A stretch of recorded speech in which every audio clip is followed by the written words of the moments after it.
महादेव्या कुक्षिरत्नं शब्दजितवरात्मजं राजचन्द्रमहं वन्दे तत्त्वलोचनदायकम्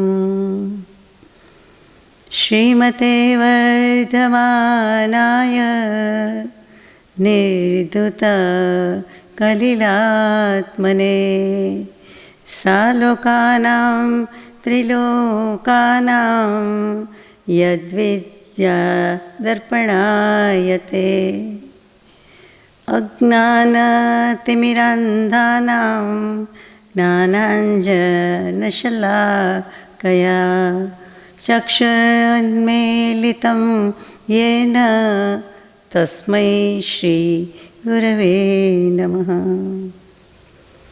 સત્શ્રુતને નમસ્કાર, અસીમ ઉપકારી આત્માને નમસ્કાર, તારક ત્રિપુટીને નમસ્કાર, માવિત્રો, મુરબ્બીઓ, મુમુક્ષોને નમસ્કાર, પ્રત્યેક શુદ્ધાત્મ દ્રવ્યને નમસ્કાર. સિદ્ધાંત ચક્રવર્તી શ્રી નેમિચંદ્રાચાર્ય અને ટીકાકારશ્રીને પણ નમસ્કાર. પરમ કૃપાળુ દેવ પ્રણીત વચનામૃતજી ઉપદેશ નોંધ 15 અંતર્ગત ચોથું શ્રુત શ્રી ગોમટસારજી, એમાં જીવકાંડ કર્મકાંડમાં એટલે અત્યારે કર્મકાંડના પંચમ અધિકાર સ્થાન સમૂત કીર્તન અધિકાર ચાલે છે, તેમાં ગાથા નંબર 557-58 યુગ્મ છે એ આપણે લેવાની છે. ત્યાં સુધી યથાશક્તિ વિચારણા કરી છે, આગળ જઈએ. ગુણસ્થાનકમાં કેવી રીતે સ્થાન વગેરે હોય છે તેનું છે. અધિકારનું નામ જ સૂચવે છે સ્થાન સમૂત કીર્તન, એટલે સ્થાન શબ્દના જેટલા કીર્તન, ભજન, ગુણગ્રામ કે ગુણગાન ગાઈએ તેટલા ઓછા, એ સ્થાનની વાત છે. અને સમૂત કીર્તન છે, માત્ર કીર્તન નથી. એટલે સમ્યક પ્રકારે, બધી બાજુથી, એટલે કે રૂઢી રીતે સમ્યક પ્રકારે ભલી ભાંતિથી સવિસ્તર, સવિગત, વિશદ વિવેચન, વર્ણન જેમાં કરવાનું છે તેનું નામ સમૂત કીર્તન. એટલે જુદી જુદી રીતે ગુણસ્થાન 14, માર્ગણા 14, પછી પેટા પ્રકાર ગણો તો 62 માર્ગણા અને 14 મુખ્ય છે.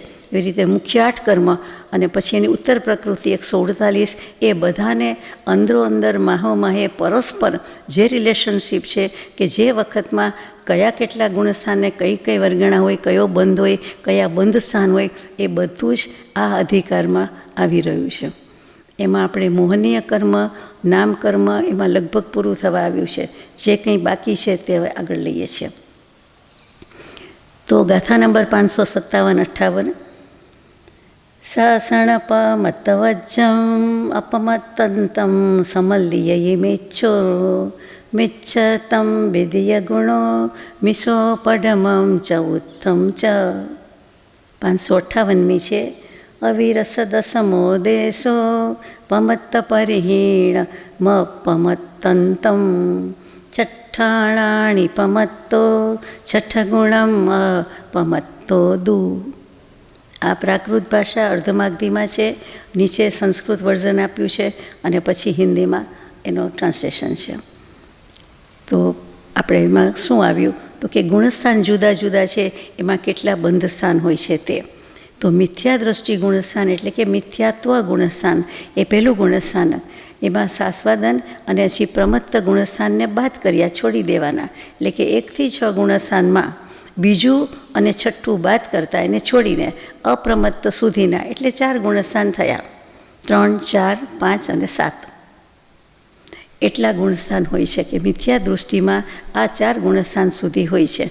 એટલે કે આ વસ્તુ આ 1 થી 7 ગુણસ્થાનકમાં આ 2 બાદ કરતાં મિથ્યાત્વને એટલે કે મિથ્યા દૃષ્ટિને, મિથ્યાત્વ ગુણસ્થાનક નહીં, એટલે મિથ્યાત્વ ગુણસ્થાનકે રહેલા કોઈ પણ મિથ્યા દૃષ્ટિ એને એટલે મિથ્યાત્વી, અને એને આ પ્રમાણે હોય છે. એને આ 4 ગુણસ્થાનમાં ચાન્સ આપ્યો છે. પછી બીજા ગુણસ્થાનવાળા મિથ્યાત્વમાં પછી મિશ્ર ગુણસ્થાન એટલે ત્રીજા ગુણસ્થાનવાળા પહેલું અને ચોથું એ 2 પ્રાપ્ત કરે છે. ચોથું અને પાંચમું અવિરત સમ્યક દૃષ્ટિ અને દેશ સંયત એ બંને પ્રમત્ત ગુણસ્થાન સિવાયના અપ્રમત્ત ગુણસ્થાન એ 5માં આવે છે. પ્રમત્ત ગુણસ્થાનવાળો એટલે છઠ્ઠો અપ્રમત્ત ગુણસ્થાન સુધી એટલે કે 6 ગુણસ્થાનકમાં જાય છે. આમ અપ્રમત્ત ગુણસ્થાનવાળા છઠ્ઠા ગુણસ્થાનને તું શબ્દ લગાવ્યો છે શ્લોકમાં, એટલે એમાં અને જેમ કહીએ વગેરે કહીએ તેમ તું લેવાથી ઉપશમક અને ક્ષપક જે બંને શ્રેણી ચડનાર છે. અપૂર્વકરણ આઠમા ગુણસ્થાનકે શ્રેણી શરૂ કરે છે, ત્યાં ઉપશમક પણ હોય છે, ક્ષપક પણ હોય છે, એટલે બે રીતે જુદા પડ્યા, એટલે બે સ્થાન લીધા. અને મરણ અપેક્ષાએ તે જ ગુણસ્થાનકે મરણ પણ પામે છે, એટલે ભવક્ષયથી અને બીજી રીતે પડે છે અને અધાક્ષયથી બંને રીતે જાય છે. તો કે તે વખતે દેવ અસંયતને ગુણસ્થાનને પ્રાપ્ત કરે છે. ગતિ ભલે દેવની થાય પણ અસંયત સમ્યક્ત્વ પ્રાપ્ત કરે છે, એટલે કે ચોથામાં આવી જાય છે. 11માં સુધી ચડેલો હોય પણ સીધો ચોથામાં જાય છે. તો આ રીતે 3 ગુણસ્થાનને પ્રાપ્ત કરે છે. એટલે જે છેલ્લી વાત આવી તે 7માની વાત આવી, 8માની વાત આવી. શ્રેણી આરોહક એટલે 8માની વાત આવી. પહેલાં 1 થી 7ની વાત આવી ગઈ. તો આ પ્રમાણે આટલા ગુણસ્થાનક હોય છે. આપણે 14 ગુણસ્થાનક વિશે જ્યારે સવિસ્તર લઈએ ત્યારે આ વાત આવે જ છે. ત્યારે સ્થાન શબ્દ નથી આવતો, બંધ સ્થાન આવતો નથી, એ નવું છે, એટલો ફરક છે. બાકી બંધ, ઉદય, ઉદીર્ણા, સત્તા એ રીતે તો આપણે લીધેલું જ છે કે લેવામાં આવે જ છે. કર્મગ્રંથમાં પણ એ જ રીતે આવે. દરેક શાસ્ત્રમાં જ્યાં પણ કર્ણાનુયોગ છે ત્યાં કર્મની ગાથા ગુણગ્રામ આમ જ આવે. પણ સ્થાન સમુત્કીર્તન એ અહીંયા ષટખંડાગમ ધવલાજીમાંથી કે એના આધારે જે કહ્યો તે નેમિચંદ્ર સિદ્ધાંત ચક્રવર્તીએ બહુ જ સુંદર રીતે મૂક્યું છે. ગાથા નંબર 559. ઉવસામગા દોષેઢીમ આરોહંતીય પડંતીય કમેણ ઉવસામગે સુમરિદો દેવતમત્તમ સમલ્યયી. હવે અપૂર્વકરણ ગુણસ્થાનકમાં ઉપશમ શ્રેણીવાળો ઉપશમ શ્રેણીના ક્રમથી ચડે પણ છે અને એ જ ક્રમથી પડે પણ છે.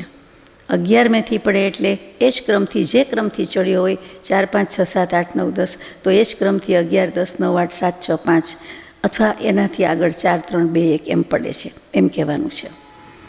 ઉપશમ શ્રેણીમાં મરણ થયું હોય તે જીવ તે સમયે જ આયુષ્ય પૂરું થાય તો એ મહર્ધિક દેવ થાય છે, મહાન વૃદ્ધિવાળા દેવ થાય છે. એનું સ્પેશિયલ વિશેષણ જ છે, એ કેટેગરી જ જુદી છે. મહર્ધિક દેવ થાય છે એટલે સામાન્ય દેવ નહીં, ભુવનપતિ, વાણવ્યંતર, જ્યોતિષી એવા હલકી કોટીના તો નહીં જ, પણ વૈમાનિક દેવ જે ઊંચામાં ઊંચા કહીએ તે, એમાં પણ ઇન્દ્ર ઊંચામાં ઊંચા કહીએ, એમાં મહર્ધિક દેવ થાય છે. અને એને ચડવાની અપેક્ષાએ ઉપર અને ઉતરવાની અપેક્ષા નીચે અને મરણની અપેક્ષાએ ચોથું, એમ ઉપશમ શ્રેણીવાળને 3 ગુણસ્થાનક હોય છે. ઘડીકમાં 11મું, ઘડીકમાં પડતું ગબડતું જ્યાં જાય ત્યાં આયુષ્ય ક્ષય થાય એટલે સીધું જ્યાં જાય છે ત્યાં ચોથું ગુણસ્થાન આવી જાય છે. એટલે બચપણમાં કોઈ રમ્યું હોય સાપ સીડી, સર્પ સીડી કહેતા, એ રમત જેવું છે. 91, 93, 90sમાં લઈ જાય આપણને, કદાચ 97 સુધી, 97 સુધી લઈ જાય અને પછી નીચે પાડી દે બિલકુલ. ત્યારે ઘણા રમનારાને બહુ દુઃખ લાગે. હાર જીત એને માટે જીવન મરણ કરતાં એ વિશેષ અગત્યનું હોય. જ્યારે બીજા ઊભેલા જોનારા આપણા જેવા કોઈ હોય તો એમ થાય કે હવે આ બાળ ચેષ્ટા છે, બાળ રમત છે, એમાં શું હાર જીત, આમાં શું જિંદગી હારી ગયા કે શું ગુમાવી દીધું, પણ ચાલે જ નહીં.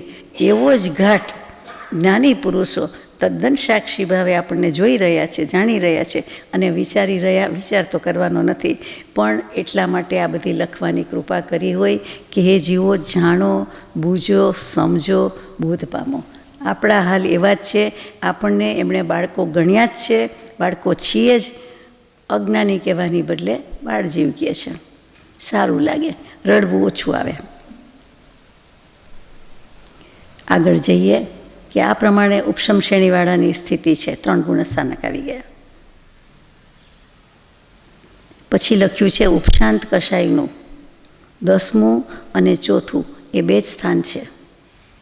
3 ગુણસ્થાન છે, પણ સ્થાનમાં શું તો કે 10મું આગળનું 10મું છે અને પછી ચોથે જઈને જાય છે. સ્થાનની વાત આપણે ઘણીવાર થઈ ગઈ છે એટલે અત્યારે કહેતી નથી. હવે ઉપશમ શ્રેણીમાં મરણ કઈ જગ્યાએ ક્યારે થાય છે તે કેવું છે. કયા પગથિયે તો કેમ 11મે, પણ 11મે ક્યાં? પગથિયે તો ઘણું મોટું હોય, અથવા તો 11માંથી એમાં ભાગ પાડ્યા જ છે, એટલે કહેવાની જરૂર નથી કે કયા ભાગમાં પડે છે, ક્યારે પડે છે અને તો શું થાય છે, ગતિમાં ફરક પડી જાય છે, થાય છે, એવું બધું. ગાથા નંબર 560-61 સાથે જ છે. મિસ્સા આહારસય ખવગચડમાણ પઢમ પૂવાય પઢમુવ सम्मा તમ તમ ગુણપડિવર્ણાય ન મરંતી. ગાથા 561 છે. અણસંજોજિદમિચ્છે મુહૂર્ત અંતમ તુણત્થી મરણમ તું કિદકરણિજ્જમ જાવદુ સવ પરઠાણ અઠ્ઠપદા. ઉપશમ શ્રેણીમાં મરણ કઈ કઈ જગ્યાએ થાય છે તે તો કે કોનું થાય છે અને કોનું નથી થતું અને ક્યાં થાય છે. મિશ્ર ગુણસ્થાનમાં નિવૃત્તિ અપર્યાપ્ત અપવસ્થાને ધારણ કરનારા મિશ્રકાય યોગી છે. પછી ક્ષપક શ્રેણીવાળા, પછી ઉપશ્રમ શ્રેણી ચડવાની હાલતમાં અપૂર્વકરણ ગુણસ્થાનક એનો પહેલો ભાગ અને એમાં રહેલા પ્રથમ ઉપશમ સંકેતી એટલે કે ક્ષોપશમ સંકેતી. પછી 7મી નરકના બીજા, ત્રીજા, ચોથા ગુણસ્થાનવાળા જીવ મરણને પ્રાપ્ત થતા નથી. એટલે કે આટલી કન્ડિશનમાં, આટલી સિચ્યુએશનમાં, આટલા સ્ટેજીસમાં ગુણસ્થાનમાં જીવ મરણ પામતો નથી. એટલે કે મૃત્યુ હોતું જ નથી. ગુણસ્થાનકનો સમય કે આ બધા સ્ટેજીસનો સમય બહુ થોડો છે અંતર્મુહૂર્તની અંદર, એટલે મેક્સિમમ 48 મિનિટમાં એક સમય ઓછો, તો એ દરમિયાન મરણ સંભવતું નથી. આ કાયદો, આ નિયમ, આ બંધારણ અને સનાતન સિદ્ધાંત છે, આમાં કાંઈ ફેર પડે જ નહીં. કેવલી પ્રભુએ જોયું છે, દેશના દીધી છે, એ પ્રમાણે ષટખંડના ગમધવલાજી લખાયું છે અને આપણી પાસે ઉત્તરોત્તર આવ્યું છે, જેમ છે તેમ આવ્યું છે. એટલે ફરીથી વાંચું, મિશ્ર ગુણસ્થાનમાં મરણ નથી. પછી નિવૃત્તિ સંધિ થઈ ગઈ, નિવૃત્તિ અપર્યાપ્ત અવસ્થા એટલે અપર્યાપ્ત જીવો અને નિવૃત્તિ અપર્યાપ્ત એમાં પણ નથી. હજી 6 પર્યાપ્તિ બાંધી લીધી ન હોય, બાંધી શકવાના હોય, પછી પર્યાપ્ત થવાના હોય, પણ હજી બંધાવાના સ્ટેજમાં હોય, કાચું કૂણું કુમળું છે, તો તે વખતે એ મરણ નથી એમ કહેવું છે અહીંયા. એવા મિશ્રકાય યોગી છે, એટલે એને ત્યારે ઉદારિક શરીર લવલવ છે અને સાથે મિશ્રકાય યોગ છે, એટલે એ અપર્યાપ્ત અવસ્થા થઈ. પછી ક્ષપક શ્રેણીવાળા છે. પછી ઉપશ્રમ શ્રેણીને ચડવાની હાલતમાં, એટલે ઉપશ્રમ શ્રેણી ચડી રહ્યા છે, 11મા ગુણસ્થાનકે છે, 8મા ગુણસ્થાનકે છે, શ્રેણી માંડી દીધી છે. એના પહેલા ભાગમાં, એટલે જે 5, 7, 8, 9 ભાગ પડતા હોય છે તેમાં પહેલા ભાગમાં જ હજી છે. એટલે કે જસ્ટ પગ મૂક્યો જ છે, શ્રેણી ચડવાની શરૂઆત જ થાય છે, ટચ થઈ ગયું છે. પગ ઉપર જેટલું વજન મૂક્યું હોય એટલું છે, એ જાણે. દરેક જીવ જુદું છે, દરેક જીવનું જુદું, પણ પહેલા ભાગ એટલે પહેલા ભાગમાં એ સ્ટેજમાં રહેલા 14 રાજલોકમાં કોઈ પણ જીવ બધાના અધ્યવસાય, પરિણામ, હાલત, પર્યાય, સ્ટેજ સરખા છે, ત્યાં મરણ થતું નથી. પછી ક્ષપક શ્રેણીની વાત કંઈ આવી હતી, ક્ષપક શ્રેણીવાળા પણ મરતા નથી. પછી 7મી નરકમાં રહેલા બીજા, ત્રીજા, ચોથા ગુણસ્થાનવાળા જીવ એ પણ ત્યારે મરણને પ્રાપ્ત થતા નથી. એટલે કે ચોથું ગુણસ્થાનક આવે છે, મળે છે, બંધાય છે, અહીંથી ગયા, પડ્યા, અને ત્યાં જન્મ્યા, એટલે કે પર્યાપ્ત અવસ્થા છે, ત્યાં સુધી મરણ નથી. એટલે સમ્યક દર્શનમાં આવી ગયા, ચોથા ગુણસ્થાનકમાં આવી ગયા, પણ તે વખતે પછી તો આયુષ્ય પૂરું થાય ત્યારે મરણ છે જ, સવાલ જ નથી. હવે અનંતાનુબંધીનું વિસંયોજન કરીને મિથ્યાત્વને પ્રાપ્ત થનારા અંતર્મોઢ સુધી એમાં પણ મરણ થતું નથી. આપણે કહીએ કે ગ્રંથિભેદની પ્રક્રિયા ચાલતી હોય ત્યારે અધઃકરણ અથવા તો યથાપ્રવૃત્તિકરણ એ પહેલું કરણ, ત્યાં સુધી જીવ અનંતિવાર આવ્યો છે, આપણે પણ આવી ગયા છે. પછી એમાંથી પ્રગતિ કરીને અપૂર્વકરણ સુધી આવે છે અને ગ્રંથિભેદ કરી નાખે છે. હજુ સમ્યક્ત્વ થયું એમ નથી કીધું, પણ ગ્રંથિભેદ થઈ ગયો એ 8મા અપૂર્વકરણની વાત છે. અહીંયા શ્રેણી ભૂલી જવાનું છે, એક ખાલી કરણ લેવાના છે, એ અપેક્ષાએ વાત છે. પ્રથમ ઉપશમ સંકેતની વાત છે. પછી અનિવૃત્તિકરણમાં પ્રવેશ કરે છે 9મામાં, એટલે તે વખતની વાત છે કે ત્યારે એને સંકેત થાય છે. કર્ણાનુયોગની અપેક્ષાએ 9મા અનિવૃત્તિકરણમાં પ્રવેશ કરે ત્યારે સમ્યક દર્શન છે. ગ્રંથિભેદ સુધી આવી ગયા, બાંધણી સુધી આવી ગયા, આશ્રમ સુધી આવી ગયા, મંદિર સુધી આવી ગયા. આ સભા મંડપ કે મુખ્ય મંદિરજી કે જિનાલય કે સભા મંડપજી જે કહો તે ત્યાં પ્રવેશ કર્યો નથી. એટલે ચોગાનમાં છે, પગથિયા ચડે છે, બધું છે, પણ કોઈ પૂછે છે ક્યાં છે આ વ્યક્તિ, ક્યાં છે, તો કહીએ કે બાંધણી આશ્રમમાં. પણ પછી તો કે અહીંયા નથી. સ્થાનકમાં રહેલા જીવ આપણે બધા એમ કહીએ કે હજુ અહીંયા પહોંચ્યા નથી, તો ત્યાં અપૂર્વકરણ સુધી એટલે બહાર છે, એટલે કે પરસાળ પગથિયા બધું ચડી લીધું છે, બિલકુલ સભા મંડપના બારણાની બહાર છે, અને પછી ખુલે અને પગ મૂકે એટલી વાર છે. એટલે અપૂર્વકરણ અને અનિવૃત્તિકરણનો એ ડિફરન્સ છે. એ બે સ્ટેજ વચ્ચે એટલો ગેપ જાય છે. એટલે જે મિથ્યાત્વની 3 ઢગલી કરે છે, મિથ્યાત્વના 3 પુંજ કરે છે, તે બધી વાત તે, અને પછી સમ્યક દર્શન થઈ જાય છે, એટલે કે અનિવૃત્તિકરણમાં આવી જાય છે, ત્યારે કહેવાય કે સમકિત છે. તો અનંતાનુબંધીનું શું થયું? અનંતાનુબંધી કષાયનો ક્ષય થયો, તો ક્ષાયિક સમકિત હોય. આ બધા શું કરે છે? તો કે વિસંયોજન, એટલે અનંતાનુબંધીનું વિસંયોજન, વિસર્જન થઈ ગયું, પધરાવી દીધું, બાય બાય આવજો કર્યું. તો એ ગયું ક્યાં? તો કે અનંતાનુબંધી પછી અપ્રત્યાખ્યાની કષાયમાં એ ટ્રાન્સફોર્મેશન થયું, એમાં એ આવી ગયું, સંક્રમણ થઈ ગયું તે. એટલે તેમાં પણ મરણ થતું નથી.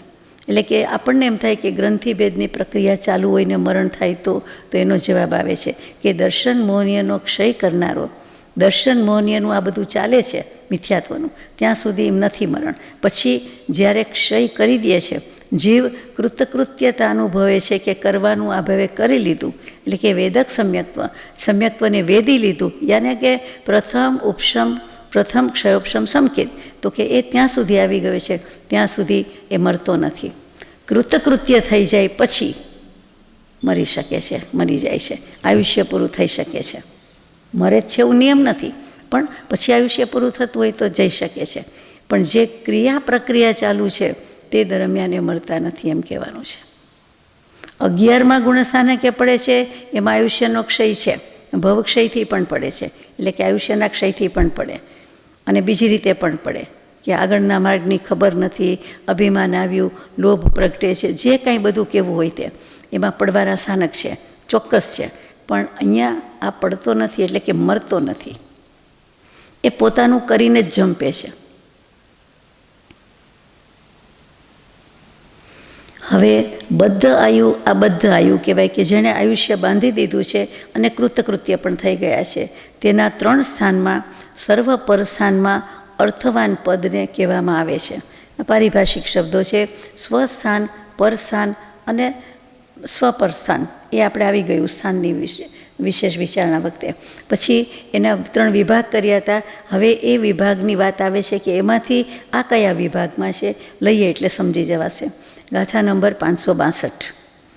દેવે સુદેવ મણુવે સુરણતિરિયે ચૌગઈ સુંપી કદકરણી જુપત્તિ કમસો અંતો મુહૂર્તેણ. કૃતકૃત્ય વેદક સમ્યક દૃષ્ટિ, એનો કાળ કેટલો? તો કે અંતર્મુહૂર્ત. અંતર્મુહૂર્ત એટલે 48 મિનિટમાં એક સમય ઓછો, એ તો ધેટ્સ ધ મેક્સિમમ કહેવાય. બાકી તો ઓછામાં જગન્યમાં કેટલામાં થઈ જાય, મધ્યમમાં થઈ જાય, ને મધ્યમ અંતર્મુહૂર્તના તો અસંખ્યાત ભેદ છે, એટલે કાંઈ કહ્યું જાય તેમ નથી. હવે એના જ્ઞાની પુરુષે 4 ભાગ કર્યા છે. અંતર્મુહૂર્તના અસંખ્યાત નહીં, 3 નહીં, પણ 4 ભાગ કર્યા શ્રેણીની અપેક્ષાએ. જેમાં ક્રમથી પહેલામાં મરણ થાય, પહેલા ભાગમાં, એટલે એક લાંબુ પગથિયું આપણે સ્વીકારીએ, કલ્પના કરીએ, પછી એના 4 ભાગ એક સરખા હોય, પછી એના પહેલા ભાગમાં ડાબી બાજુથી ભાગ ગણવાના. તો પહેલા ભાગમાં જો મરણ પ્રાપ્ત થયું તો એ જીવની ગતિ દેવગતિ જ હોય, એ દેવમાં જાય છે. જો બીજા ભાગમાં મરણ થયું તો દેવ અને મનુષ્યની ગતિ 2 ખુલ્લી છે, 2માં જઈ શકે છે. ત્રીજા ભાગમાં મરણ થયું તો મનુષ્ય, તિર્યંશ અને દેવ 3 ગતિ ખુલ્લી છે. અને ચોથા ભાગમાં ગયું, છેલ્લા ભાગમાં થયું તો 4 ગતિમાંથી ગમે ત્યાં જઈ શકે છે. તિર્યંશ પણ આવી ગઈ, એટલે ધીમે ધીમે ઘટતું ગયું. પહેલો ભાગ વધારે સારો, પછી એના કરતાં બીજો, એના કરતાં ત્રીજો, એના કરતાં ચોથો, એમ અર્થ થાય. પહેલામાં 1 જ ગતિ ખુલ્લી છે, બીજામાં 2 ગતિ, ત્રીજામાં 3 ગતિ, ચોથામાં 4 ગતિ. ઇઝી ટુ રિમેમ્બર, યાદ રહી જાય તેવી વાત છે. અહીંયા આ ગતિ માર્ગણા, ઇન્દ્રિય માર્ગણા, કાય માર્ગણા, પછી એવી એકાદ માર્ગણા બીજી ગઈ, એ બધી માર્ગણા અહીંયા પૂરી થઈ. હવે નામ કર્મના બંધ સ્થાનના ભેદ કેવી રીતે છે તે બતાવે છે. એટલે આપણે મોહનીય કર્મની ઘણી વાત આવી ગઈ, પછી ગતિ આ ગતિ એટલે આયુષ્ય કર્મની વાત પણ આવી ગઈ, પછી નામકર્મ ચાલે છે, મોટું છે. એમાં એક મોટા ભાગનું તો આપણે પૂરું જ કર્યું છે, પણ બીજી રીતે બંધ બતાવે છે. ગાથા નંબર 563 564 સાથે જ છે. તિવિહો દૂઠાણ બંધો ભુજગાર પદર વઠ્ઠીઓ પઢમો અપમ બંધન તો બહુ બંધે વિધિયો દુવિવરીયો. ગાથા 564. તદિયો સણામ સિદ્ધો સવે અવિરુદ્ધ ઠાણ બંધ ભવા તાણું પત્તિમ કમસો ભંગેણ સમમ તું ઓછામી. નામકર્મના બંધ સ્થાનની વાત આવે છે એટલે જૂના 3 બંધ યાદ કરવાના છે. આમ તો 4 બંધ. ભુજાગાર, જેને શ્વેતાંબરામનાઈમાં ભૂયસ્કાર બંધથી જ ઓળખવામાં આવે છે, તે એ ભૂયસ્કાર બંધ કયો કે ભુજગાર કે ભુજાગાર કયો, બોલવામાં સહેલું પડે, ભુજાગાર એમ લખ્યું પણ છે. તો એ ભુજાકાર એ ભુજાગાર થઈ ગયું તે પહેલો બંધ. બીજો અલ્પતર, ત્રીજો અવસ્થિત અને ચોથો અવક્તવ્ય. એ 4 બંધના ભાગ પડે છે. અહીંયા 3 બંધની વાત લીધી છે કે નામકર્મના બંધ સ્થાન 3 પ્રકારે છે: ભુજાકાર, અલ્પતર અને અવસ્થિત. ભુજાકાર બંધની વ્યાખ્યામાં શું આવી ગયું છે આપણે કે શરૂઆતમાં થોડીક જ પ્રકૃતિ બાંધતો હતો કે બાંધે છે કોઈ જીવ, અને પછી ઘણી બધી વધારે બાંધવા માંડે છે, પ્રચુર, ઘણી બધી વધતી જાય છે. એટલે ઘણી બધી વધતી જાય છે એટલે એને ભુજાગાર કીધું. હવે ભુજાનો અર્થ બાહુ, હાથ કરો તો નીચે આંગળીથી શરૂ કરો, ટેરવાથી, આંગળીથી, નખથી, અને પછી કાંડું એનાથી વધારે, પછી એનાથી થોડો થોડો ભાગ વધે, પછી જે વચ્ચે આવે તે શું કહેવાય, કોણી. તો કે ત્યાં પણ થોડુંક વધારે હોય, મેક્સિમમ હોય એવું લાગે, પણ હોય નહીં મેક્સિમમ. ત્યાંનાથી આગળ આગળ જઈએ એટલે બાવડા, બાહુબંધ કહીએ તે, તો કે એ ભુજાકાર છે. એટલે પહેલાં થોડીક બાંધે છે અને પછી એકદમ વધતી જાય છે. એને ભુજાગાર બંધ કહીએ, સહેલું છે યાદ રાખવું. પછી અલ્પતર બંધમાં શું આવતું હતું કે પહેલાં વધારે બાંધે છે અને પછી ધીમે ધીમે ઓછી બાંધતો જાય છે. કંઈક આપણી જેમ સમજણ આવતી જાય તો પ્રયત્ન કરે કે ઓછા બંધાય તો સારું, એટલે પહેલાં બહુ જ બાંધી દીધા, પછી હવે બાંધે તો છે પણ થોડી થોડી બાંધે છે, એટલે નાનું નાનું થતું જાય છે. એટલે શબ્દમાં જ અર્થ આવી જાય છે અલ્પતર, કમ્પેરેટિવ ડિગ્રી, જે કંઈ હતું એનાથી ઓછી બાંધે છે. પછી ત્રીજો અવસ્થિત બંધ છે. એ અવસ્થિતને શું કહેવું? સ્થિર છે તે, તો કે એટલું ને એટલું રહે છે. સ્ટેટસ ક્વો, તો કે એ તો પછી કહેવાય નહીં, વધે નહીં, ઘટે નહીં. તો કે જેટલી પહેલાં સમયે બાંધે, બાંધવાનું બંધ થઈ જાય એટલી ને એટલી રહે તો સારું, એવું તો છે નહીં. તો કે બાંધે તો ખરા, પણ જેટલી પહેલાં સમયે બાંધે એટલી જ બીજા સમયે પાછી છોડે નહીં કહેવાય, પણ ઓછી બાંધે, પાછી બીજા સમયે વધારે, બીજા સમયે થોડી, એટલે થોડી વધારે કરતાં બેલેન્સ રહ્યા જ કરે, બિલકુલ એક સરખી સંખ્યા જ રહ્યા કરે, તેનું નામ અવસ્થિત બંધ. સ્થિર છે, સ્થિતિ, અવસ્થાન, સ્થાન, સ્થિતિ, અવસ્થિત બધું એક જ પર્યાય શબ્દ છે. તો આ પ્રમાણે આ બધા ભંગ થાય છે. જેટલી પ્રકૃતિ પહેલાં બાંધી હોય એટલી જ પછીના સમયમાં, સમયની મારામારી છે, એક એક સમયે કેટલી બાંધે છે તેનું નામ સ્થાન.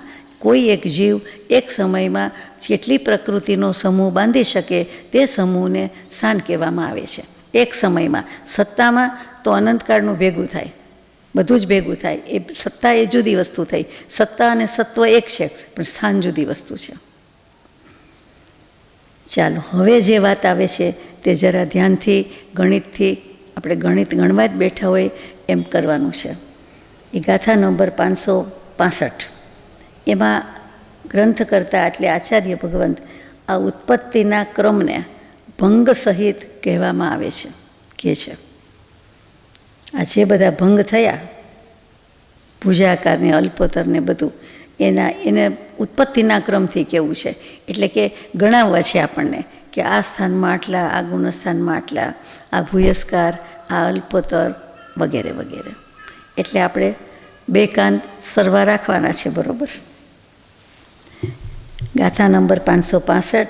ભૂબાદરતે વિષમ બંધંતો સૌવમેવ પણુવિષમ બંધ દિમિચ્છા ઇઠ્ઠી એવમ શેષાણ માણેજો. માણેજો એટલે માનવા યોગ્ય છે, માનેય. 23 સ્થાનની વાત આમાં આવી. અને કોની? ભૂ, બાદર, ભૂ, પૃથ્વીકાય. અહીંયા ભૂના બીજા એકે અર્થ બધા ભૂલી જવાના. ભૂ એટલે પૃથ્વીકાય. પછી બાદર, એમાં બાદર નામના અને જે જીવો છે તે એની 23 સ્થાન કીધેલા હતા. આગળ આવી ગયું છે કે બાદર પૃથ્વીકાયના 41 પદ છે અને એના 23 સ્થાન છે. તો એનું અનુસંધાન છે હવે આગળ કે અપર્યાપ્ત પૃથ્વી, અપર્યાપ્તા જીવો, પૃથ્વીકાય, અપકાય, તેવકાય, વાવકાય અને વનસ્પતિકાયમાં સાધારણ વનસ્પતિકાય. આ 5 બાદર અને સૂક્ષ્મ અને પ્રત્યેક વનસ્પતિકાય એટલે એકેન્દ્રિયના કુલ 11 ભેદ થયા. અત્યારે આપણે 11 ભેદની વાત લઈએ છીએ. એમાં જુઓ અપર્યાપ્ત જ લીધા છે, પર્યાપ્ત નહીં. આ 11 એકેન્દ્રિયના ભેદથી જે 23ના બંધ સ્થાન છે તે 11 થાય છે. આ 11 એકેન્દ્રિય છે અને એના બંધ સ્થાન પણ 11 થાય છે. એમાં એક એક ભંગ હોવાથી 11 ગુણ્યા 1 કરવામાં આવે એટલે સરવાળો એટલો જ આવે, રકમ એટલી જ આવે. લબ્ધ કહે છે, લબ્ધ એટલું જ આવે. 11 ગુણ્યા 1 બરાબર 11. આ 11 યાદ રાખવાનું, 11 ભેદ છે. આ 23ના સ્થાનમાં 11 ભેદ કયા? 25ના સ્થાનમાં બાદર પર્યાપ્તા, પૃથ્વીકાય, અપકાય, તેવકાય, વાવકાય, પ્રત્યેક વનસ્પતિકાય એમ 5 ભેદ. એમાં સ્થિર, શુભ અને કંઈક બીજું છે યશ, એ 3 યુગલ એટલે કે સ્થિર નામ કર્મ, અસ્થિર નામ કર્મ, પછી યશ નામ કર્મ, અપયશ નામ કર્મ, પછી શુભ નામ કર્મ, અશુભ નામ કર્મ. એટલે 3નું યુગલ કયો એટલે 3 ગુણ્યા 2 એટલે 6 થાય. પણ એવા એના ભંગ થાય છે, 8 ભંગ થાય છે. એક એકના 8 ભંગ થાય છે. એટલે 5 ગુણ્યા 8 એટલે 40 થયા. ફરીથી 25ના સ્થાનમાં પ્રત્યેકના 5 ભેદ, પછી 8 ભંગ એટલે ભંગ સાથે ગુણાકાર કરવાનો. 5 ગુણ્યા 8 એટલે 40 થાય. સમજાઈ જાય. 23માં કેટલા કયા હતા? 11. 25માં 40. પછી પર્યાપ્ત, સાધારણ, બાદર, સૂક્ષ્મ, પૃથ્વીકાય, અપકાય, તેવકાય, વાયુકાય, સાધારણ, આ 6 છકાય. એમાં સ્થિર શુભના યુગલના 4 બંધ મૂક્યા છે, 4 ભંગ મૂક્યા છે. કારણ કે આ પર્યાપ્તની વાત આવી. પેલી અપર્યાપ્તની વાત હતી. 40 ભંગ અપર્યાપ્તના, પર્યાપ્તના 24 ભંગ થયા. 4 ગુણ્યા 6, 4 છક 24 થયા, અથવા 6 ગુણ્યા 4 24 થયા. અપર્યાપ્ત બેઇન્દ્રિય, તૈન્દ્રિય, ચૌરેન્દ્રિય એટલે કે વિકલેન્દ્રિય, અસંજ્ઞી પંચેન્દ્રિય અને સંજ્ઞી પંચેન્દ્રિય, બંનેમાં તિર્યંચ અને મનુષ્ય, એ 6 એમાં અપ્રશસ્ત વગેરેના જે કંઈ બંધ કરીએ છીએ એટલે કેટલા થાય? તો કે 6 ગુણ્યા 1 6 જ થાય. એક ભંગ જ છે એટલે 6 પ્રકૃતિ ગુણ્યા 1, 6 એકા 6 એટલે 6 ભંગ થયા.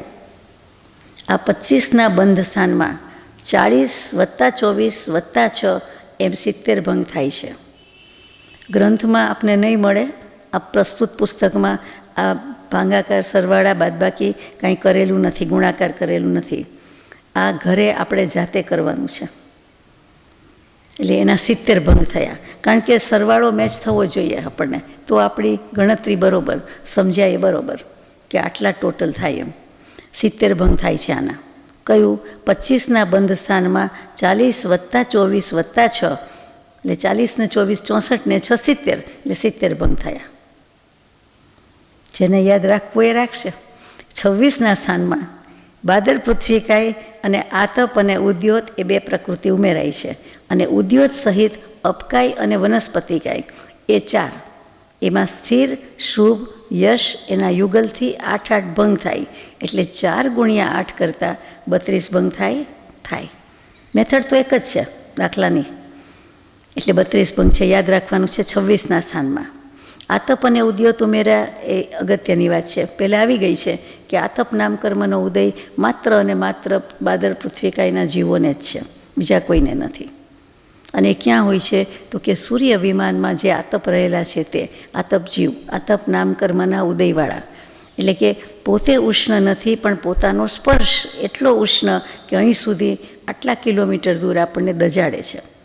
અથવા તો તડકો છે, બધું તપાવે છે, સૂકવે છે, પોષણ આપે છે. જે કહો કે આખી સૃષ્ટિ, જીવ સૃષ્ટિને, વનસ્પતિ એક જ નહીં, બધાને સૂર્ય દ્વારા પોષણ મળે છે. તે તો કે એ સૂર્યમાં, સૂર્ય એટલે એક જાતના જ્યોતિષકાયના દેવ છે, એનું વિમાન છે એમાં. એટલે કે આતપ કાયનું, આતપ એટલે બાદર પૃથ્વીકાય જીવોનું બનેલું, અને એ છે એનો આ પ્રકાશ છે.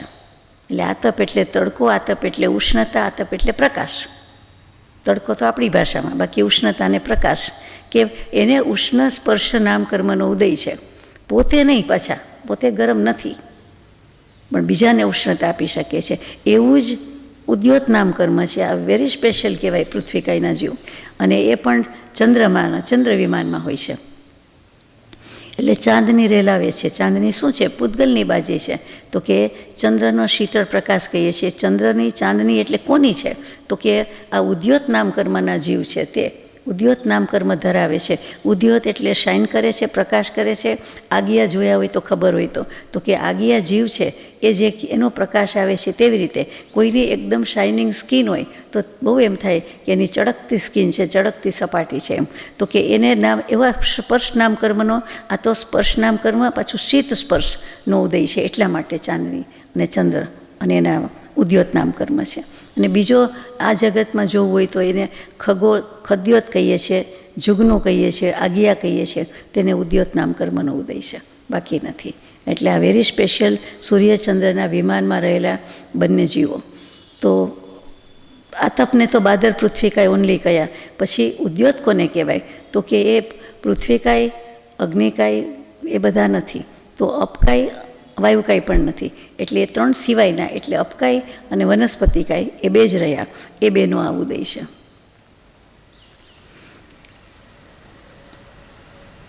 એટલે 26ના સ્થાનની વાત પૂરી થઈ. એમાં 32 ભંગ હોય, બરાબર? 32 જ કયા ને મેં.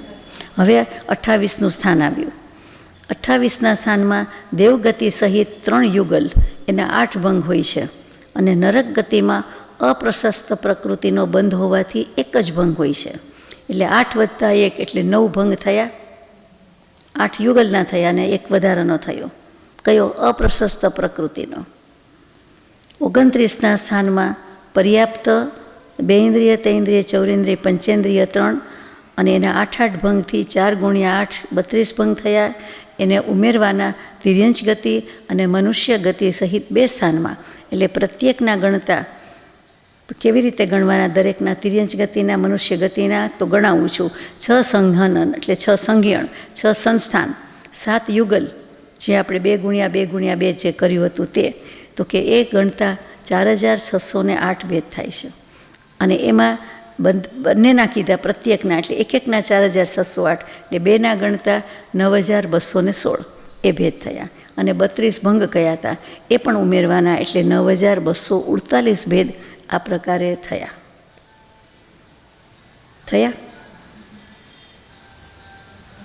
સીધી જ વાત છે. આમાં આટલું તો આવડે જ ને આપને, મોઢે થઈ જાય. આમાં તો કંઈ જરૂર ન પડે. યાદ રહે કે નહીં, પણ ગુણાકાર તો થતા જ આવે ને. સંખ્યા બોલાતી જાય, ગુણાકાર થતો જાય. 30ના સ્થાનમાં, નહીંતર પછી આપણે 4થા ધોરણના પ્રાઇમરી સ્કૂલમાં ગણિતના ક્લાસ લેવા પડે. આપણી બાજુમાં જ સ્કૂલ છે. 30નું સ્થાન 29 પછી 30 આવ્યું. ઉદ્યોત સહિત પર્યાપ્તા 2 ઇન્દ્રિય, 3 ઇન્દ્રિય, 4 ઇન્દ્રિય, પંચેન્દ્રિય, આ 4માં તેના 3 યુગલના 8 ભંગ કરવાથી 4 ગુણ્યા 8 એટલે 32 ભંગ થયા. સંઘની તિર્યંચ ઉદ્યોત સહિતના 4608 ભેદ થાય. એટલે જે આપણે આગિયા કહીએ છીએ તે. અને સરવાળો કરતાં 4640 ભેદ થાય. 32 ને 8 40. આ બધા ભેદ સ્થાન મિથ્યા દૃષ્ટિ ગુણસ્થાનના છે. એટલે કે સમકી તેને કાંઈ લાગુ પડતું નથી. મિથ્યાત્વ ગુણસ્થાનક નહીં, મિથ્યાત્વ વિના. એટલે પેલું ગુણસ્થાનકથી માંડીને જ્યાં જ્યાં હોય ત્યાં, કોઈ બીજામાં પણ હોય. આસ્વાદન છે એટલે. પણ અહીંયા તો એક પહેલાંની જ વાત છે, મિથ્યા દૃષ્ટિની જ વાત છે. પછી ભુજાકાર આદિ આ બધા બંધ કહેવાના છે. કે 23 સ્થાનને બાંધ્યા એટલે બંધ કર્યા બાદ 25 આદિને બાંધવાથી ભુજાકાર બંધ થાય છે. જેમ આપણે કહીએ કે આંગળીમાંથી કાંડું કે કાંડામાંથી કોણી સુધી જઈએ, ધીમે ધીમે વધતું જાય છે. એટલે એ ભુજાકાર બનતો જાય છે. જો બાદર પૃથ્વીકાય સહિત 23ને બાંધીને પછી 25 આદિ સ્થાનના બધા ભેદને બાંધે તો 23ના 11 ભેદને બાંધતા કેટલો વખત જાય, એટલે કે કેટલા ભેદને બાંધે, કેટલી સંખ્યા જાય, કાળની વાત નથી, સંખ્યાની વાત છે. આવી રીતે 5 રીતે ત્રિરાશિ માંડવાની છે. મેં તો માંડી જોયેલી છે. આ પાંચેના પ્રમાણ રાશિમાં 23નો એક જ ભાગ છે. હવે ફલ રાશિ ક્રમથી 25ના 70 ભંગ થાય, 26ના 32 થાય, 28ના 9 થાય, 29ના 9248 થયા અને 30મા સાંજના 4640 ભંગ થાય. હવે એક સૂત્ર જીવકાંડમાં ભણી ગયા છીએ તે ફરીથી કે ઈચ્છા રાશિ, પ્રમાણ રાશિ અને ફલ રાશિ. તો એ આખું આવી ગયું છે ઇક્વેશન, સમીકરણ. તો ઈચ્છા રાશિ સર્વત્ર 23ના 11 ભંગ છે, જે આપણે શરૂઆત કરી ત્યાંથી તે. પછી ફળ રાશિ ગુણ્યા ઈચ્છા રાશિ ભાગ્યા પ્રમાણ રાશિ, એટલે કે બધા ભંગનું પ્રમાણ લબ્ધ જે આપણે જોઈએ છીએ તે આવે. એટલે ફળ રાશિ 70 + 32 + 9 + 9248 + 4640 એટલે 13929 ભંગ થાય. આ 13929 એના ગુણ્યા ઈચ્છા રાશિ 11, એટલા માટે એનો ગુણાકાર કરતાં 1,53,989 ભંગ થાય છે. તેને પ્રમાણ રાશિ 1થી ભાગાકાર કરતાં તેટલા જ રહે. એ સારું, એકડેથી ગુણાકાર ભાગાકાર આવે એટલે એ સારું પડે આપણને. સરવાળા બાદબાકીમાં ગોટાળો યાદ રાખવું પડે. ક્યાંક આવી ગયું છે, પહેલાં જીવકાંડમાં બહુ આવ્યું. તે છે 23નો ભુજાકાર બંધ. 1,53,989 આપણે જવાબ આવી ગયો. તે 23નો ભુજાકાર બંધ છે, તાળો મળી જાય છે. આ રીતે 25નો ભુજાકાર બંધ આખું ગણતી નથી. હવે 9,75,030 થાય છે. બધા લાખે લેખા છે. 26નો બંધ કરીને 28 આદિનો બંધ કરવાથી ભુજાકાર બંધ હોય છે. કેટલો? તો કે 9,75,030. પછી 9 + 9248 + 4640 બરાબર 13,897. એને 32 ભંગથી ગુણતા 4,44,704 થાય. તે 26મા સ્થાનનો ભુજાકાર બંધ છે. આગળ વધતા જઈએ છીએ. 28નો બંધ કરીને 29-30નો બંધ કરીએ એટલે શેપમાં ભુજાકાર બંધ થાય. પાછું વધ્યું, કોણીથી બાવડાથી આગળ ગયા. પછી 9,248થી 4,640 સરવાળો કરતાં 13,888 થયા.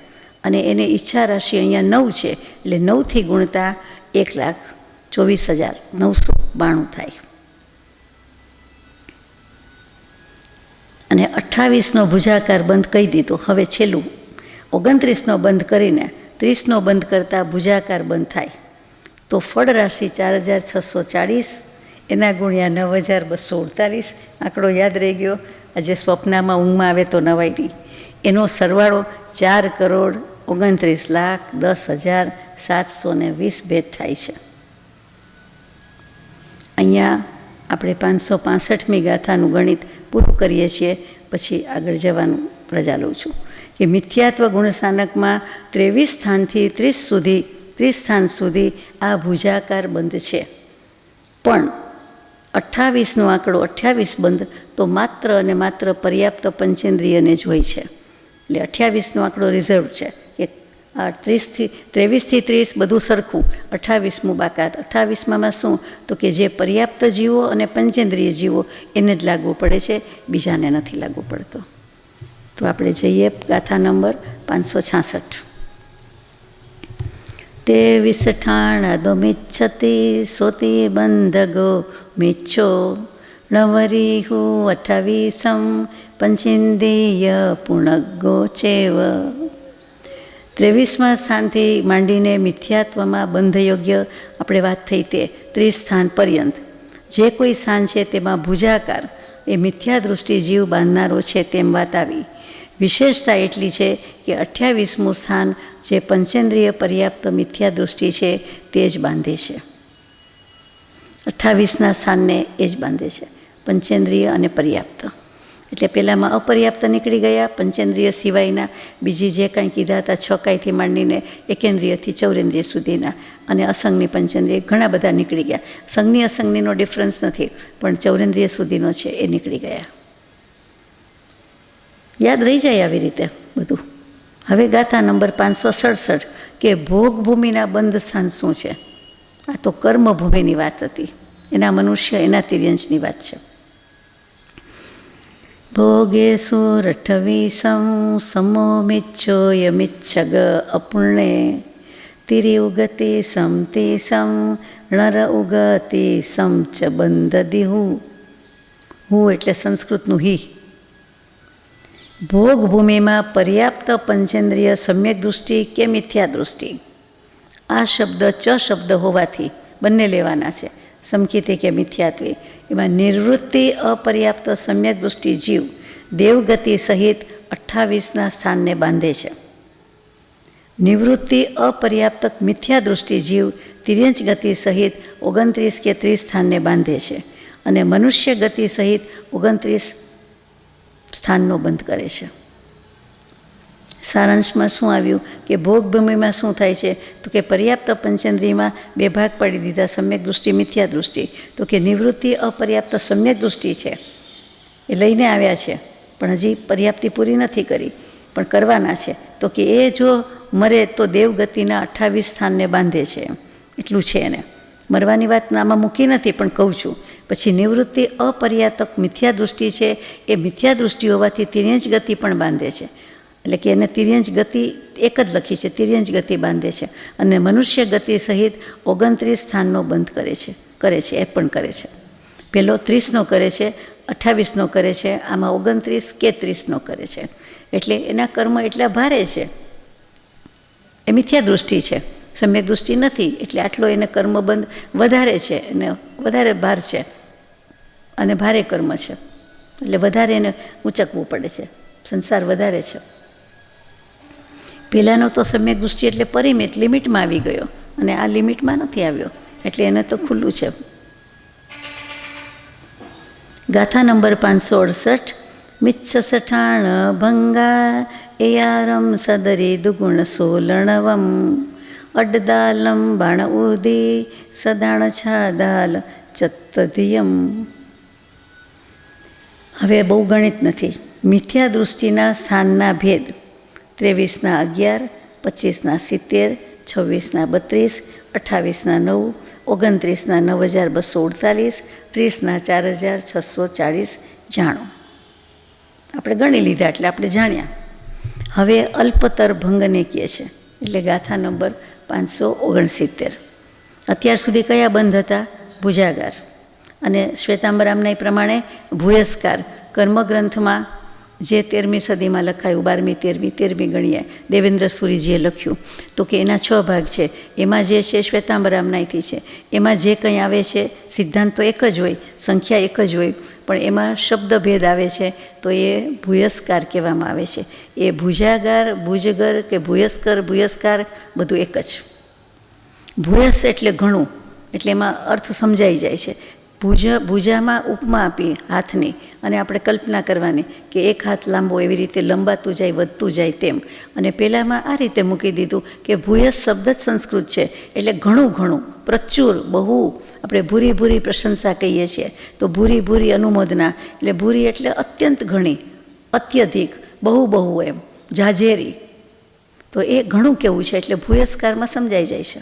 અલ્પતરમાં પણ શબ્દથી સમજાય કે ઓછો ઓછો કરતો જાય છે. વિવરીયેણ પદરા વંતી હું તે રાશિયેણ ભંગા હું પૂવ પરઠાણમ ભંગા ઈચ્છમ ફલમ કમસો. ભુજાકાર બંધના ભંગની ત્રિરાશિ માંડવાથી પણ ઉલટી ત્રિરાશિ કરવાથી અલ્પતરના ભંગ હોય છે.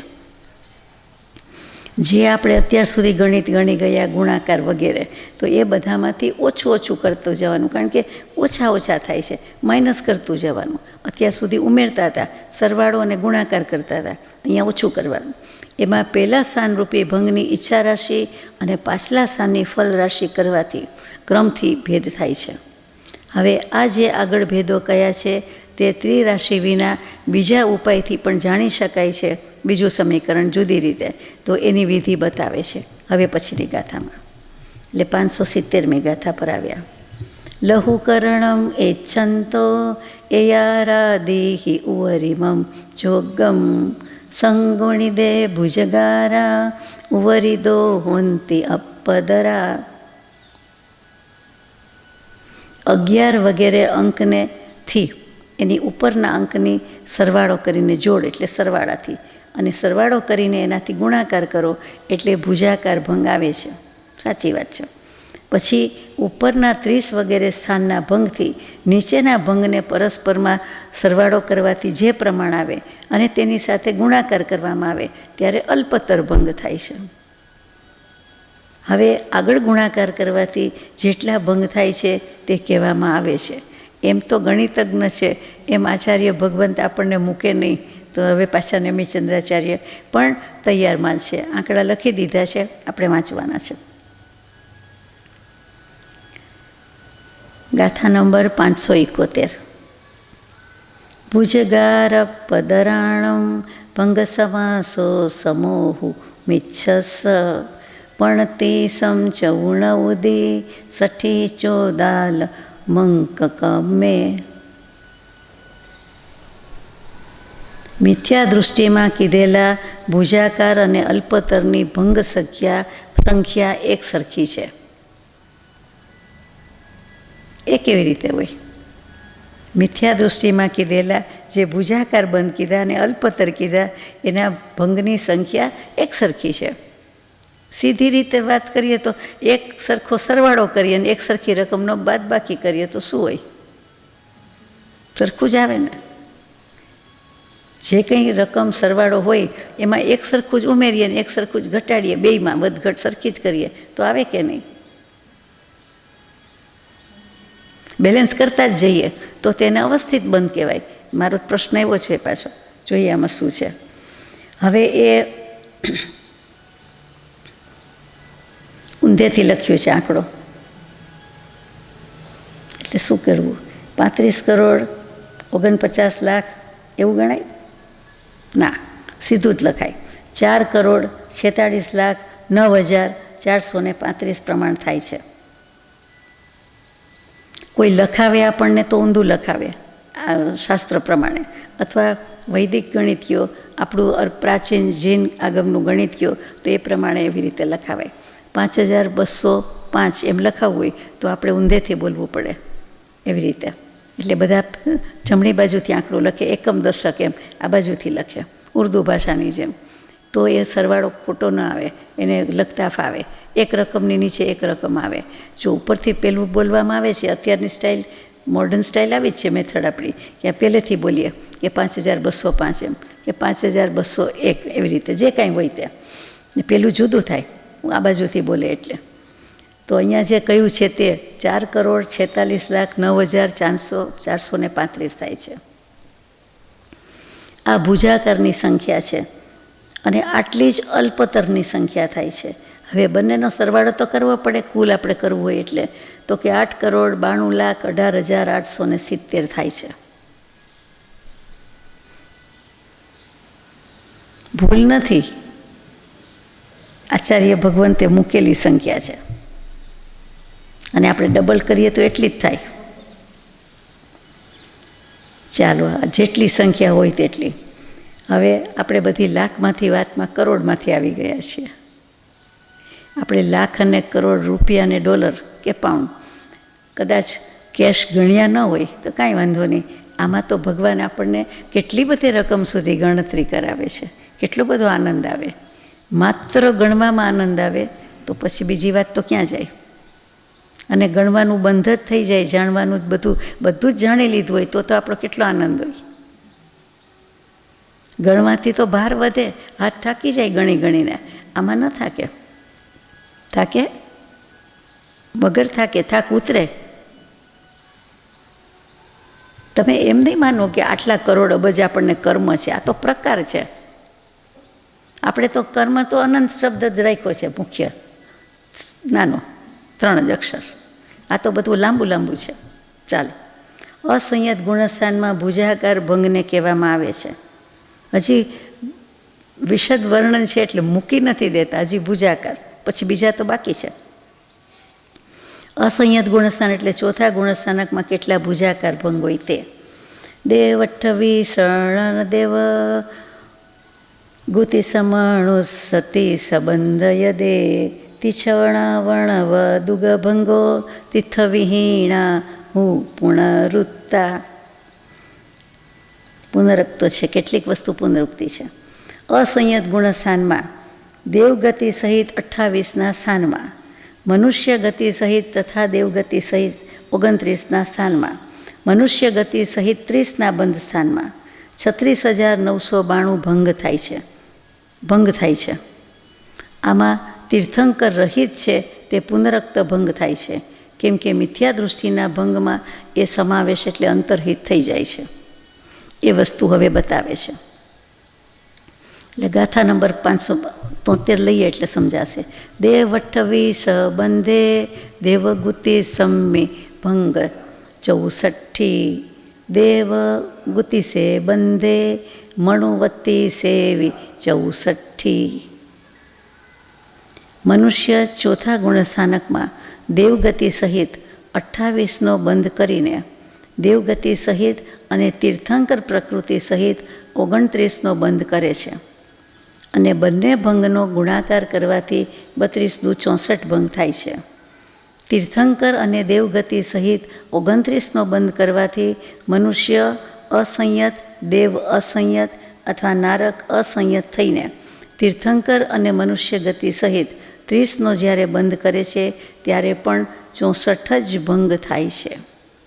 29, 30 વગેરે ઉમેરો પણ પાછે પ્રકૃતિની વધઘટ પણ આવી જાય છે કે મનુષ્ય અસંયત, દેવ અસંયત, એટલે કે સમ્યક દૃષ્ટિ મનુષ્યમાં પણ હોય, દેવમાં પણ હોય, નરકમાં પણ હોય છે. તો કે તીર્થંકર અને મનુષ્ય ગતિ સહિત પાછો બંધ કરે છે એટલે ભંગ તો એટલા ને એટલા જ રહે છે. ઘટે છે, 1-2 ઘટે છે ત્યાં તરત જ પાછો વધી જાય છે. જ્યાં 1 વધે છે ત્યાં 1 ઘટી જાય છે, એટલે સરખો જ છે.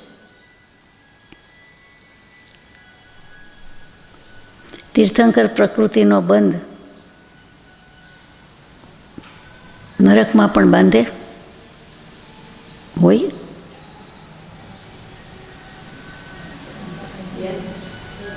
આપણે વાત તો કોઈ વાર થઈ ગઈ છે. તીર્થંકર પ્રકૃતિનો બંધ નરકમાં બંધાય નહીં, બંધાવાની શરૂઆત તો થઈ જ ગઈ હોય.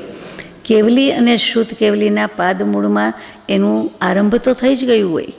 શરૂઆત તો ત્યારે જ થઈ ગઈ હોય છે. તો પછી તો નરકમાં જવાનું આવે, થઈ ગઈ હોય તો શરૂઆત. તો કે એની પહેલાં નરકનું આયુષ્ય બાંધી દીધું હોય એટલે નરકમાં જવું પડે છે. બરાબર? પાકું બોલો તો ખબર પડે મને. પાકું આપણે જોઈ આવ્યા હોય, જાણી આવ્યા હોય. આપણે જોઈ આવ્યા નહીં, બધું ભોગવી આવ્યા શું પણ યાદ નથી. અત્યારે તો ભગવાનના કહેવાથી કેવલી પ્રરૂપિત તત્વને આપણે શિરોમાન્ય કરીએ છીએ, સંપૂર્ણ શિરોમાન્ય કરીએ છીએ, અને એ જ આજ્ઞા છે. ચાલો, તો તીર્થંકર પ્રકૃતિનો બંધની શરૂઆત થઈ ગઈ. પછી નરકમાં બાંધવાની વાત ક્યાં આવી? બાંધીને તો ગયા છે, પણ એમાં કહેવામાં આવે છે કે એ હુઆ કરતા હોતા રહેતા એ ચાલુ જ રહે છે. એટલે એ સમયે એ બંધ ચાલુ જ રહે છે. એમ લાયસન્સ રિન્યુઅલનો અમુક ટાઈમ એમ નહીં, એ કન્ટિન્યુ છે જ. એમ તો એ કેવી વાત કહેવાય? તીર્થંકર પ્રકૃતિ બાંધે જ છે, એમ ચાલુ જ રહે છે.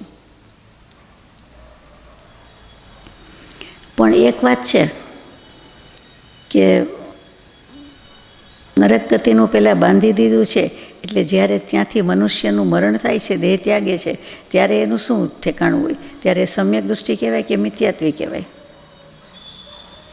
પડી જાય છે એટલે કે એ મિથ્યાત્વ ગુણસ્થાનકમાં જાય છે. અને તેમ છતાં નરકમાં તો જવું જ પડે છે. અને ત્યાં ગયા પછી એને પાછું સમ્યક દૃષ્ટિ કહેવાય છે, આવી જાય છે.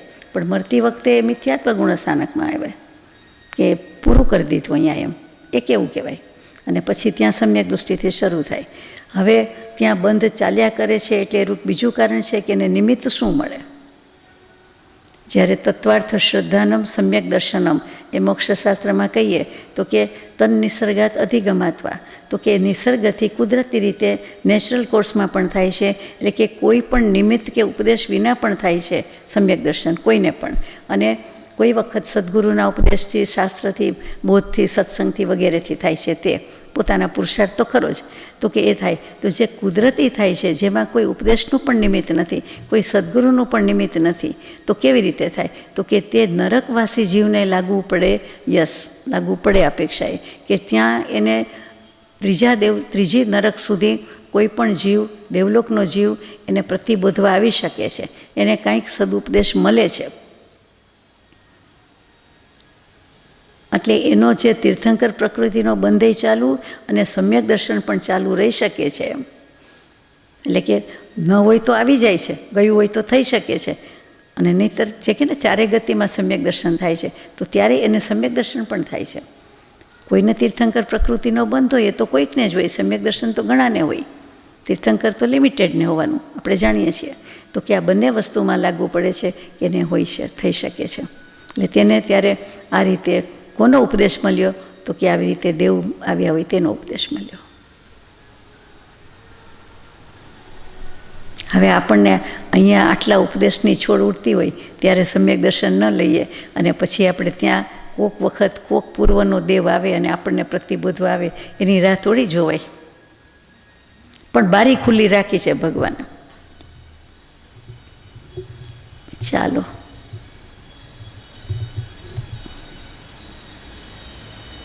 તીર્થંકર નામકર્મના બંધની તો બધી વાત ઘણી આવે છે, ઘણી થઈ ગઈ છે, પણ કાંઈક ને કાંઈક ઉમેરાતું જ રહે છે એમાં. ચાલો, ગાથા નંબર 574. તિથયર સતણારય મિચ્છો નર ઉણતિ સંબંધો જો સંમિતિ સંબંધો તિય છક્કડ છક્ક ચૌભંગા.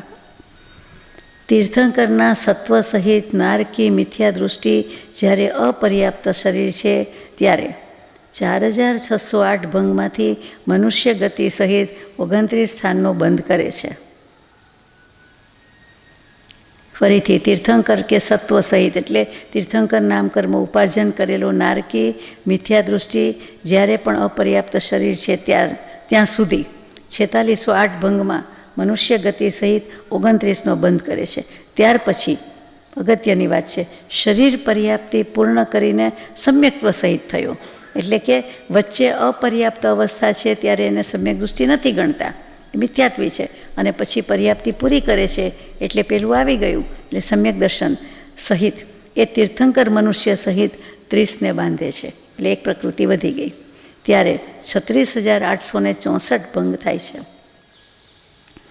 તેમાં પૂર્વ કથિત 128 ભંગ મિલાવવાથી એટલે કે ઉમેરવાથી 36992 એ અસંયતના ભુજાકાર ભંગ થાય છે. 36992. હવે આગળ અસંયત એટલે સમ્યક દૃષ્ટિ ચોથું, એના અલ્પતર ભંગની વાત આવે છે. અત્યાર સુધી ભુજાકાર ચાલતું હતું. ગાથા નંબર 575. બાવત્તરી અપદારા દેવગુતિસ્સા દુણિરય અડવીસમ બંધંતમિચ્છ ભંગેણ વગયતિથા હુપણરુત્તા. પહેલાં જેણે નરક આયુનો બંધ કર્યો છે તે મનુષ્ય અસંયત તીર્થંકર બંધનો પ્રારંભ કરીને એટલે કે સમ્યક દૃષ્ટિ થઈને તીર્થંકર અને દેવ સહિત 29નો બંધ કરતો કરતો નરક ગતિની સન્મુખ થઈને અંતર્મુહૂર્ત સુધી મિથ્યા દૃષ્ટિ થઈને નરક ગતિ સહિત 28નો બંધ કરે છે. ત્યારે 8 ભંગ હોય છે. અને દેવ અને નારકી અસંયત તીર્થ મનુષ્ય સહિત અસંયત તીર્થ એટલે તીર્થંકર મનુષ્ય સહિત 30 સ્થાનને બાંધે છે. તેના 8 ભંગ હોય છે. પણ પછી મરીને તીર્થંકરપણાથી માતાના ગર્ભમાં ઉત્પન્ન થાય છે ત્યાં તીર્થંકર દેવ સહિત 29 સ્થાનનો બંધ કરે છે. ત્યારે પણ 8 ભંગ હોય છે. આને આપસમાં ગુણાકાર કરતા આપણે તો કરી જ લીધા હોય, 8 ગુણ્યા 8 64, અને એની પહેલાંને ઉમેરવાના છે 8 72, એટલે અલ્પતર ભંગ અસંયતમાં હોય છે. તીર્થંકર રહિત મનુષ્ય ગતિવાળા 29ને બાંધીને પછી દેવ સહિત 28ને બાંધે છે. એટલે 64 પુનરુક્ત ભંગ મિથ્યા દૃષ્ટિ ભંગની સાથે કહેવામાં આવ્યા છે. એટલે અહીંયા કયા નથી, પુનરુક્તિ થાય છે, પણ 64 થાય છે, અને આમાં 72 થાય છે. ટૂંકમાં ઓછા કરવાના છે. હવે 576માં અપ્રમત્ત વગેરે ગુણસ્થાનમાં ભુજાકાર ભંગ કહેવાય છે.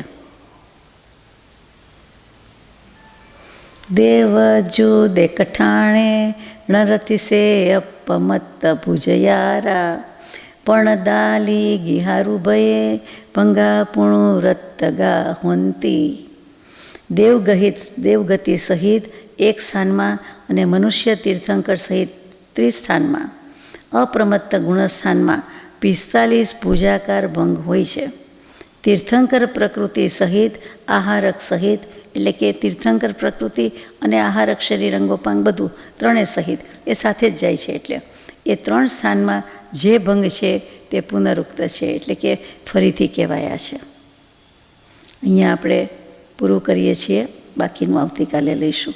સજાત્મ સ્વરૂપ પરમ ગુરુ.